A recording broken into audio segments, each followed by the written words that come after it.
क्या आप परेशान हैं अपने करियर को लेकर? इस लॉकडाउन में दुकान बंद है लेकिन रास्ते नहीं, बाहर जाने पर रोक है लेकिन ख्वाबों पर नहीं, कदम थोड़े ठहरे हैं लेकिन उड़ाने नहीं।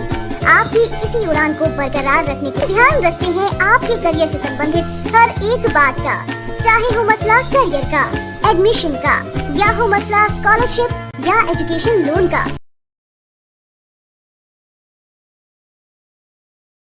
जल्दी नोएडा एयरपोर्ट का शिलान्यास होने जा रहा है। कहा जा रहा है कि अगस्त के तीसरे हफ्ते में पीएम मोदी और सीएम योगी आदित्यनाथ नोएडा एयरपोर्ट का शिलान्यास कर सकते हैं। यूपी में अगले साल होने वाले विधानसभा चुनाव के लिए बीजेपी ने अपनी रणनीति को लेकर कवायद तेज कर दी है। वहीं इस बार यूपी की सत्ता पर फिर काबिज होने के लिए गुजरात फॉर्मूला अपनाने की तैयारी कर रही है। बीजेपी अध्यक्ष जेपी नड्डा 7 और 8 अगस्त को लखनऊ में रहेंगे, जबकि गृह मंत्री अमित शाह 1 अगस्त को लखनऊ में रहेंगे। चुनाव के लिहाज से इन दोनों नेताओं का दौरा अहम माना जा रहा है।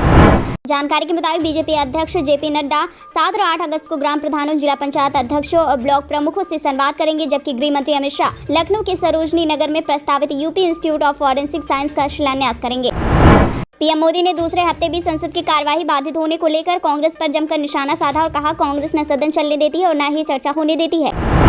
कांग्रेस के साथ ही बनेंगे पीके या संन्यास रहेगा कायम। प्रशांत किशोर ने साफ कर दिया और कहा कि अभी वो किसी भी तरह की राजनीतिक गतिविधि में शामिल नहीं है। उनके इस बयान से उनके कांग्रेस में शामिल होने की अटकलों पर विराम लग गया। कोरोना की तीसरी लहर की आशंका के बीच देश की एक और स्वदेशी वैक्सीन परीक्षण में खरी उतरी है। खास बात यह है कि जायकोव डी वैक्सीन 12 साल और इससे ज्यादा उम्र के बच्चों समेत सभी पर कारगर है। ट्रायल के बाद drugs controller general of India ने वैक्सीन के इमरजेंसी इस्तेमाल की मंजूरी मांगी है। अक्सर भगवान राम के बक्सर कृष्ण को खड़ा करने की राजनीति करने वाली समाजवादी पार्टी भी अब अयोध्या पर फोकस कर रही। समाजवादी पार्टी के नेता और अयोध्या के पूर्व विधायक पवन पांडे ने कहा कि संसद के सत्र के बाद हमारे राष्ट्रीय अध्यक्ष अखिलेश यादव पूरे राज्य का दौरा शुरू करेंगे और अयोध्या भी आएंगे।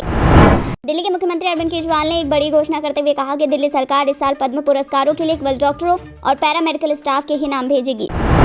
कंस्ट्रक्शन कार्यों में लगे कामगारों के लिए बड़ी राहत की खबर है। दिल्ली सरकार ने निर्माण कार्य से जुड़े 47,996 कामगारों के लिए 5-5 हजार रुपए की कोविड राहत को मंजूरी दे दी है। राजधानी दिल्ली में कोरोना वायरस के मामलों में गिरावट को देखते हुए दिल्ली सरकार ने किसी भी मेडिकल और नॉन मेडिकल स्टाफ को छुट्टी नहीं देने के अपने आदेश पर रोक लगा दी। कुछ और रियायतों के साथ उत्तराखंड सरकार ने कोरोना कर्फ्यू को 3 अगस्त तक के लिए बढ़ा दिया है। एलपीजी सिलेंडर इस्तेमाल करने वाले ग्राहकों को केंद्र की नरेंद्र मोदी सरकार ने बड़ी राहत दी है। दरअसल अब ग्राहक अपने मुताबिक डिस्ट्रीब्यूटर चुन सकेंगे। मतलब ये हुआ कि अब ग्राहक तय कर सकेंगे कि उन्हें किस डिस्ट्रीब्यूटर से गैस सिलेंडर भरवानी है। अब दिल्ली मेट्रो के लंबे कॉरिडोर पर यात्रियों की भीड़ के आधार पर ही फेरे तय होंगे। मेट्रो ने छोटे लूप परिचालन को बढ़ाने की तैयारी शुरू कर दी है। वहीं वर्चुअल सिग्नल की मदद से मेट्रो लूप परिचालन को छोटा या बड़ा कर सकती है। कोविड-19 महामारी की दूसरी लहर के दौरान संक्रमण के मामलों में वृद्धि के कारण 3 महीने से बंद पड़े दिल्ली चिड़ियाघर एक बार फिर से 1 अगस्त से पर्यटकों और विजिटर्स के लिए खुलने जा रही है। मध्य प्रदेश सरकार ने राज्य के कर्मचारियों को 2 साल से रुका इंक्रीमेंट देने का फैसला लिया। इस संबंध में वित्त विभाग ने आदेश जारी करते हुए कहा है कि कर्मचारियों को 1 जुलाई 2020 और 1 जनवरी 2021 का इंक्रीमेंट मिलेगा।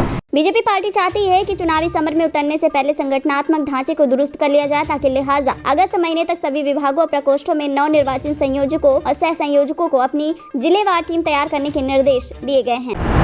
बिहार विधानमंडल का मानसून सत्र शुरू हो चुका है, जो 30 जुलाई तक चलेगा। वहीं राजद के विधायक सतीश दास और मुकेश रोशन हेलमेट पहुंचकर सदन पहुंच गए और बोले, सीएम ने हमें पिटवाने के लिए बुलाए हैं गुंडे। हरियाणा सरकार ने हिसार एयरपोर्ट का नाम महाराजा अग्रसेन के नाम पर रखने की घोषणा कर दी है।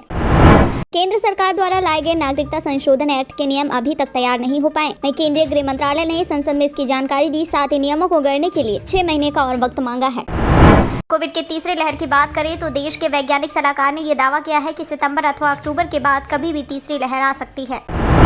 2024 के एजेंडे पर नहीं, देश के मौजूदा राजनीति पर हुई ममता बनर्जी से चर्चा, कमलनाथ ने किया साफ।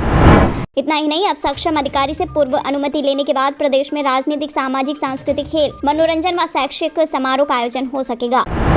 किसान नेता राकेश टिकैत ने कहा है कि वो चुनाव लड़ने की योजना नहीं बना रहे, क्योंकि मोर्चा का एकमात्र उद्देश्य भाजपा को सत्ता से हटाना था, ताकि नई सरकार मोदी सरकार द्वारा बनाए गए 3 विवादास्पद कृषि कानूनों को निरस्त कर सके।